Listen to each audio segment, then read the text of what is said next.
દોમાડ ગામમાં બોલ જીવની વારે બાપા સીતારામ સેવા ભજન મંડળ આવ્યું. બીમાર શ્વાનનું સમયસર કરાયું રેસ્ક્યુ.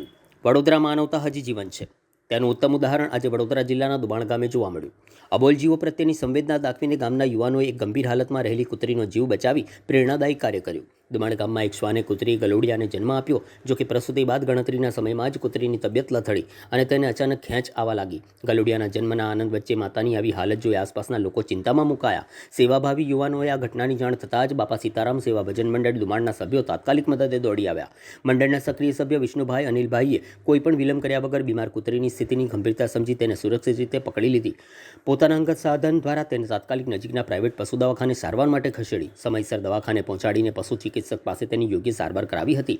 માતા ગલુડિયા સુરક્ષિત સમયસર સારવાર મળવાને કારણે કૂતરીની હાલતમાં સુધારો આવ્યો. જો વિષ્ણુભાઈ અને અનિલભાઈએ સમય સૂચકતા ન વાપરી હોત તો નવા જન્મેલા ગલુડિયાઓએ તેમની માતા ગુમાવવાનો વારો આવ્યો હોત. આ સેવાકીય કાર્ય બદલ સમગ્ર દોમાડ પંથકમાં વિષ્ણુભાઈ, અનિલભાઈ અને બાપા સીતારામ સેવા ભજન મંડળની કામગીરીની ખૂબ જ પ્રશંસા થઈ રહી છે. જય બાપા સીતારામ.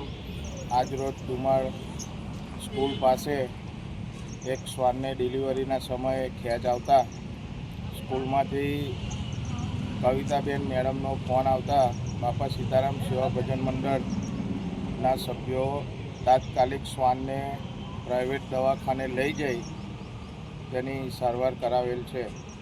તો સૌ લોકોએ આવી સેવાકીય પ્રવૃત્તિ કરવી જોઈએ અને જનસેવા એ પ્રભુ સેવા. જય બાપા સીતારામ.